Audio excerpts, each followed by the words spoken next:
कन्या का प्राकट्य हो गया। और वो कन्या कोई साधारण नहीं है, वो आज शक्ति मैया जगदम्बा मैया सीता है। बोलो सीता मैया की।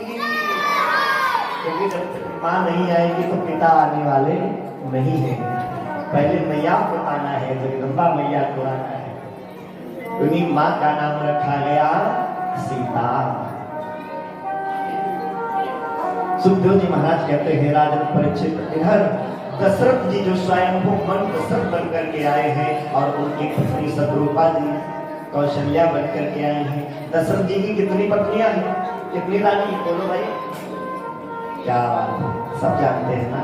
अब देखो भाई, ये सुनना करो। हाँ, अम्मा कह रही और बताओ जी बड़े दिन बाद मिले। देखो कथा में आनंद लो और उसके बाद में अभी आधा घंटा बाद तो आनंद आने वाला है। जब आनंद आ जाएगा तो फिर कुछ अच्छा ही नहीं लगेगा, फिर आनंद ही आने लगेगा।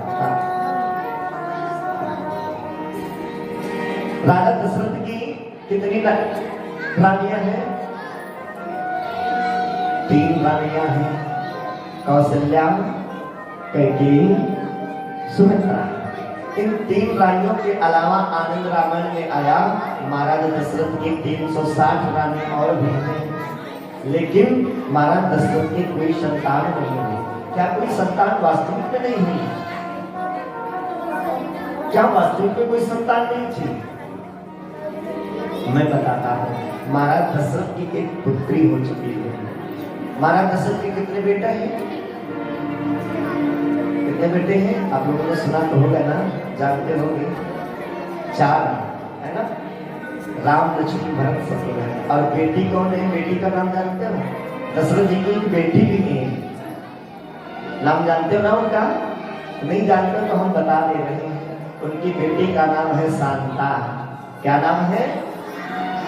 अब भूलोगे तो नहीं ना। अब आप कहोगे महाराज लेकिन जब ये शांता है तो शांता का उल्लेख कहीं नहीं आया। कारण देखो, महाराज दशरथ के एक परम मित्र हैं जिनका नाम है रोमपाद जी। क्या नाम है? रोमपाद। इनके भी कोई संतान नहीं थी, बड़े परम मित्र थे, तो बड़ा दुखी रहते थे। तो दशरथ जी और रोमपाद में एक मंत्रणा हुई। रोमपाद जी ने कहा देखो भाई, अगर हमारे पहले कोई संतान हुई तो हम आपको दे देंगे क्योंकि आपके भी नहीं है, और यदि आपके हो कोई पहले संतान तो आप हमें दे देना। दशरथ जी ने कहा मुझे स्वीकार है। तो दशरथ जी की सबसे पहली एक कन्या हुई जिसका नाम था शांता। तो रोमपाद जी को शांता को दे दिया दशरथ जी। अब वो कन्या रोमपाद जी पालने लगे। एक बार की बात, रोमपाद जी के भी नगर में अकाल पड़ गया। अब जलवृष्टि नहीं हो रही थी, सब बड़े परेशान थे। तो कुछ दिन बाद वहीं पर श्रृंगी ऋषि महाराज रोमपाद जी के नगर में पहुंचे। जैसे पहुंचे तो उनके जाने मात्र से जलवृष्टि होने लग गई। जब जल वर्षा हुई तो रोमपाद जी बड़ा प्रसन्न हो गए। ये तो बड़े ही अद्वितीय पुरुष हैं, कोई साधारण पुरुष नहीं है। इसलिए रोमपाद जी ने अपनी कन्या यानी जो दशरथ जी की कन्या है शांता, उनका विवाह किसके साथ कर दिया? क्या बात है, श्रृंगी ऋषि जी के साथ में कर दिया है। बोले श्रृंगी ऋषि महाराज की। और उसके बाद से दशरथ जी की कोई संतान नहीं हुई। उसका भी कारण है। संतान क्यों नहीं हुई? क्योंकि रावण सब कुछ जानता है। रावण को पता है कि दशरथ के अंश के जो द्वारा जो पुत्र उत्पन्न होगा उसी से मेरी मृत्यु होगी। तो रावण ने ब्रह्मा जी से वरदान प्राप्त कर लिया कि प्रभु आप मुझे ये वरदान दे दें कि दशरथ के अंश से कोई पुत्र ही ना पैदा। इसीलिए आज तक दशरथ जी के अंश से कोई संतान ही नहीं हुई। इससे भी पहले एक घटना और घटित हो चुकी, मैं बता दूं। रावण कैकेयी देश के ऊपर आक्रमण करके कैकेयी देश के राजा, उनकी पुत्री का नाम है कैकेयी, कैकेयी का अपहरण करके आ रहा था, जबरदस्ती लेके जा रहा था। ये दृश्य महाराज दशरथ शिकार खेलने गए तो कैकेयी पुकार रही थी, चीख रही थी मेरी रक्षा करो, रक्षा करो, मेरी रक्षा करो। दशरथ जी ने देखा, रावण से युद्ध किया, रावण को युद्ध में परास्त कर दिया और कैकेयी को छुड़ा लिया। तो कैकेयी ने दशरथ जी को अपने दूल्हे के रूप में, वर के रूप में चुन लिया। उसी जंगल में विहार किया तो कैकेयी गर्भवती हो गई। दशरथ जी कहते हैं कि नगर में चलो। कैकेयी कहती स्वामी अभी नहीं, जब तक ये संतान नहीं हो जाएगी, नहीं तो ये अयोध्या वासी मुझे बड़ा ही बुरा भला कहेंगे। संतान हुई। कैकेयी ने उस संतान को संतों की कुटिया के पास में लेटा दिया। ये आनंद रामायण में प्रसंग आता है कि जब रावण शिकार करने के लिए गया, संतों की कुटिया, रावण टैक्स लेने के लिए गया, संतों की कुटिया को तहस नहस कर दिया।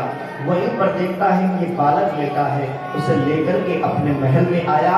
उसकी माता कैकसी ने उसका पालन पोषण किया है और रावण ने उसका नाम रखा है विभीषण। वही रावण का छोटा भाई बना। ये आनंद रामायण में प्रमाण आया है। ये जो दशरथ के अंश से और कैकेयी के गर्भ से पुत्र उत्पन्न हुआ था, जिसका नाम था विभीषण। विभीषण जी के द्वारा ही रावण की मृत्यु हुई है। उसके बाद से दशरथ जी की कोई संतान नहीं हुई। महाराज जी मानस में लिखते हैं क्या कि एक बार भूपति मन माही, भई गलानी मोरे सुख नारी। एक बार भूपति मन माही,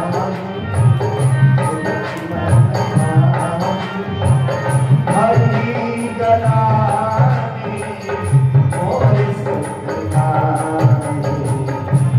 एक बार जय हो।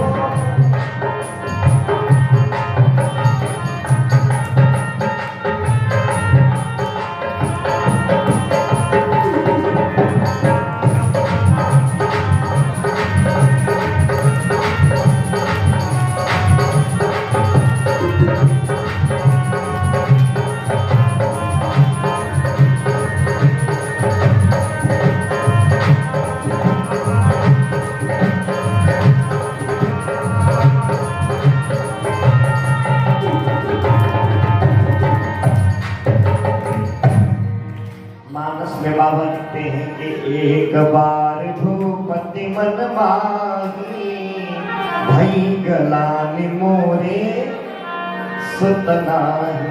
क्या राजा दशरथ को एक ही बार कष्ट हुआ? मान लो आपका विवाह हो जाए और विवाह का 1 साल 2 साल 3 साल 4 साल गुजर जाए और आपके कोई संतान ना हो, तो क्या 4 साल में आपको एक ही बार दुख होगा कि हमारे कोई संतान नहीं है? बहुत बार होगा। हाँ? महाराज दशरथ के 60,000 वर्ष के बाद में राम लक्ष्मण हुए। महाराज दशरथ की उम्र कितनी थी तब? 60,000 वर्ष व्यतीत हो चुके थे, उसके बाद में राम लक्ष्मण हुए। लेकिन वृद्धावस्था के बाद में, वृद्धावस्था आ भी गई, फिर भी एक ही बार कष्ट हुआ। ऐसा क्यों? एक ही बार क्यों हुआ? और जानते हो प्यारे, ये एक बार शब्द बाबा ने क्यों लिखा है? ये तो वही जान सकता है जिसके ऊपर गुजर गए। किसी ने कहा बड़ी सुंदर सी बात, वो पीर पराई क्या जाने,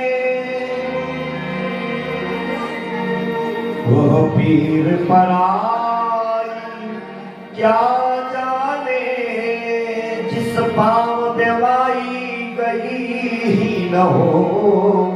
वो पीर पराई क्या जाने, जिस बाप ने कन्या जाई ही न हो। वो कन्या विदाई क्या जाने। जिस व्यक्ति की पैरों में बेवाइयां फटी ही ना हो तो वो दूसरे का दर्द क्या जान सकता है? और जिस पिता ने कन्या को जन्मा ही नहीं तो वो क्या जानता है कि जब कन्या मेरी विदा होती है तो क्या दर्द मिलता है?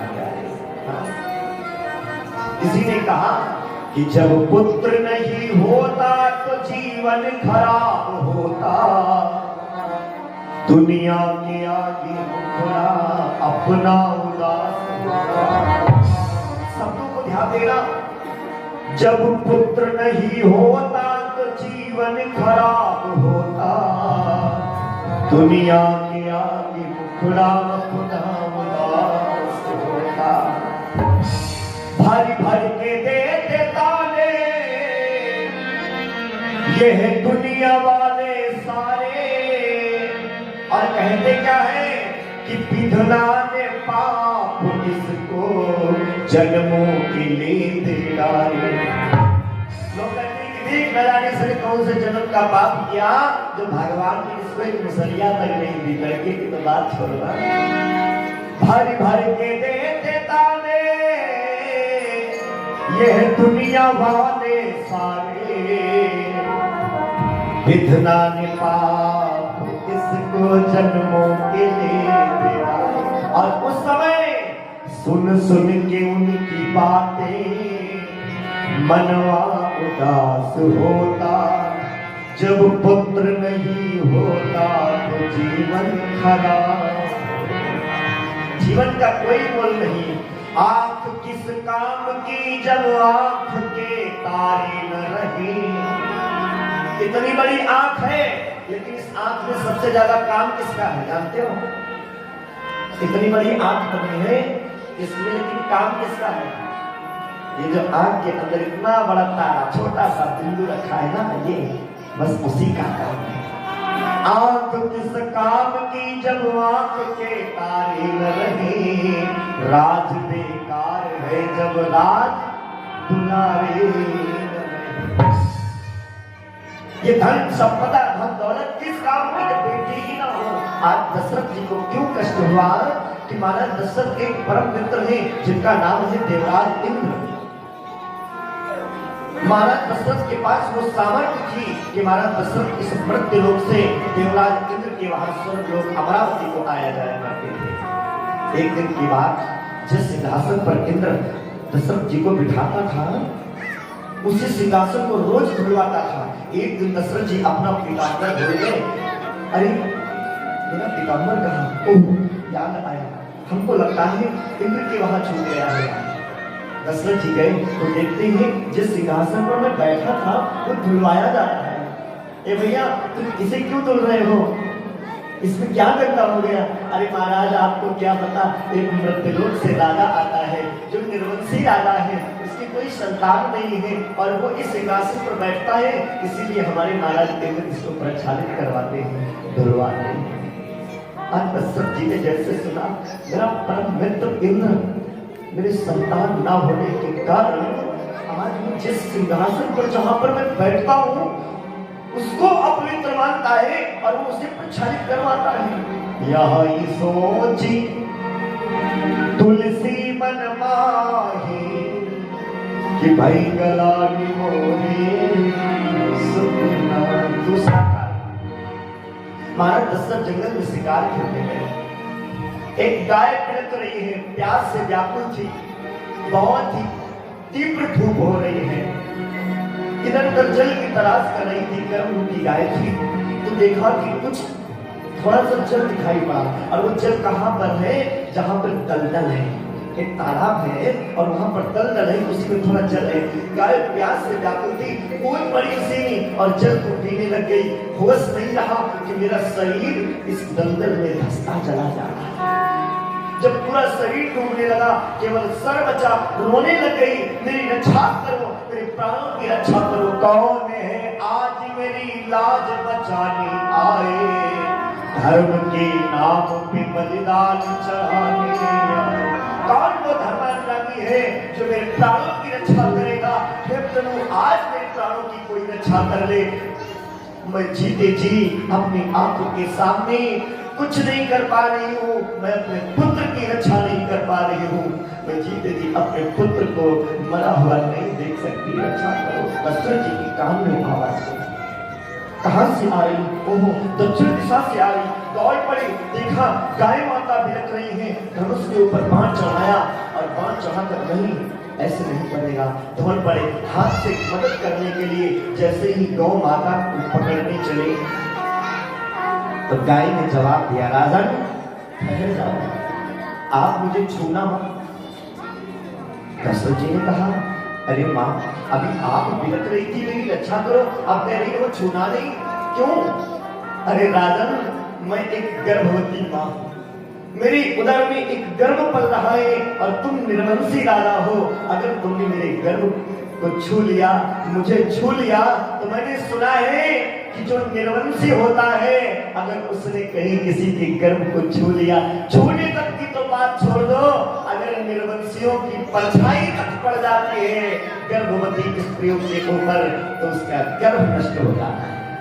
इसलिए महाराज आप मुझे छूने, आप मुझे मत छुए, मैं अपने जीते जी अपने आंखों के सामने अपने पुत्र को मरा हुआ नहीं देख सकती, नहीं देख सकती। दशरथ जी को रोना आ गया, प्रभु आज तुमने मेरे साथ क्या किया है? अगर मेरी एक संतान होती तो अपने इन हाथों से मैं एक माँ की रक्षा करता। इसीलिए गोस्वामी जी ने लिख दिया, एक बार भूपति मन मानी भाई गलानी मोरे सुतना। और जब ग्लानि हुई तो दशरथ जी गए कहा, आप गाड़ी ले लो, बंगला ले लो, घर ले लो, रुपया पैसा बैंक बैलेंस सब कुछ कर लो, सब व्यर्थ है अगर आपने अपने जीवन में गुरु नहीं बनाया। क्या नहीं बनाया? गुरु। अगर आपने अपने जीवन में गुरु नहीं बनाया तो सब व्यर्थ है। चाहे जो भी आपके पास जितना धन दौलत माल खजाना कुछ भी हो, लेकिन यदि गुरु नहीं है तो सब व्यर्थ है। बाबा कहते हैं कि बिनु गुरु भवन दिखता नहीं न कोई। और साधारण व्यक्तियों की बात नहीं, बोले जो बिरंज शंकर चाहे ब्रह्मा जी भी क्यों न हो, चाहे शंकर जी भी क्यों न हो, अगर उन्होंने भी गुरु नहीं बनाया तो वो भी तर नहीं सकते हैं। आज दशरथ जी पर ग्लानि हुई, दुख आया तो दशरथ जी किसके पास में गए? अपने गुरु जी के पास। इनके गुरु जी कौन है? जरा जोर से आवाज आए। दशरथ जी के गुरु जी का क्या नाम है? हाँ, क्या बात है? वशिष्ठ जी। इनके गुरु का क्या नाम है? वशिष्ठ जी। आज अपने गुरुदेव के पास में दशरथ जी जा रहे हैं कि गुरु गृह गया तुरंत महिपा चरण लागी करे विनय विसारा। गुरु गृह गया तुरंत महिपा।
चरण लाग कर विनय विसारा। निज सुख दुख सब गुरु ही सुनायो। क्या कहा गुरुदेव? दशरथ जी कौन वंशज है? किसके वंशज है दशरथ जी? सूर्यवंशी है। कौन वंशी है? सूर्यवंशी। सूरज तो हर जगह प्रकाश करता है ना, लेकिन अपनी ही जगह अंधेरा क्यों? दशरथ जी कहने लगे गुरुदेव से, गुरुवर हर सूर्य वंश मेरा है, फिर भी कुल का दीप जलाना, रघुकुल रूपी इस बगिया में अब तक पुष्प खिलाना। गुरुवर हर पूरी करे आशा, यही है अभिलाषा।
मेरी कामना नहीं हुई।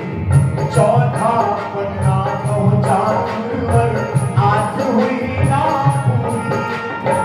करनी करना थका कौन सी, जो रह गई अधूरी। करनी करना थका कौन सी, जो रह गई अधूरी। गुरुदेव पूरी करिए आशा।